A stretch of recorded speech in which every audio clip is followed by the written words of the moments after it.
Bismillahirrahmanirrahim. Assalamualaikum warahmatullahi wabarakatuh. Shalom, Om Swastiastu, Namo Buddhaya, dan salam kebajikan bagi kita semua. Yang saya hormati Bapak Ibu dosen mata kuliah Bahasa Indonesia kelas PIK 2 dan teman-teman dari kelas PIK 2 yang saya banggakan. Pertama-tama dan yang paling utama, marilah kita panjatkan puji dan syukur kehadirat Tuhan Yang Maha Esa, karena sampai dengan saat ini kita masih diberikan nikmat kesehatan dan keimanan.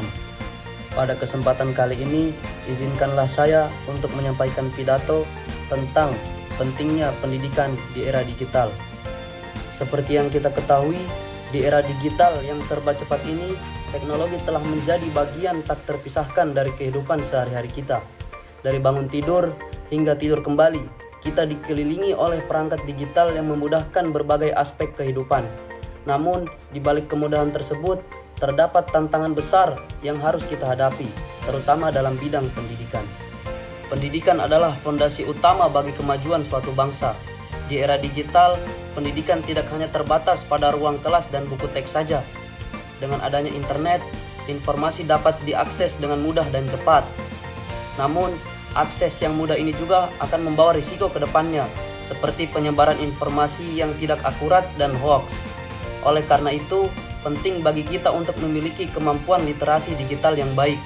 Kita harus mampu memilih dan memilah informasi yang benar dan bermanfaat.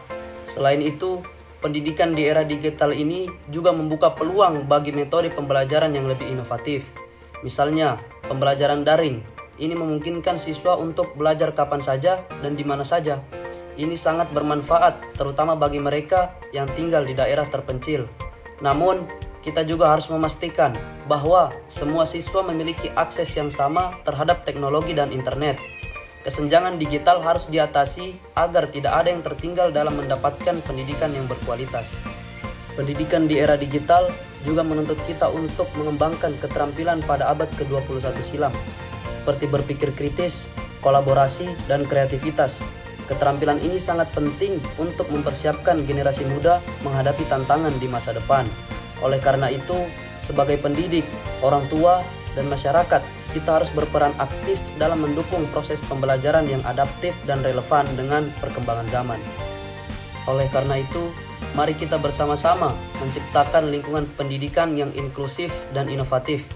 Kita harus mendorong siswa untuk tidak hanya menjadi konsumen informasi, tetapi juga menjadi produsen informasi yang berkualitas. Dengan demikian, mereka akan siap menghadapi dunia yang semakin kompleks dan berubah dengan cepat. Sebagai penutup, perlu kita ingat bahwa pendidikan adalah kunci untuk membuka pintu kesempatan. Di era digital ini, mari kita manfaatkan teknologi untuk meningkatkan kualitas pendidikan dan menciptakan generasi yang cerdas, kreatif, dan berdaya saing yang tinggi. Mungkin cukup sekian pidato saya kali ini. Terima kasih atas perhatiannya. Apabila ada kesalahan kata mohon dimaafkan. Billahi taufiq wal hidayah. Wassalamualaikum warahmatullahi wabarakatuh.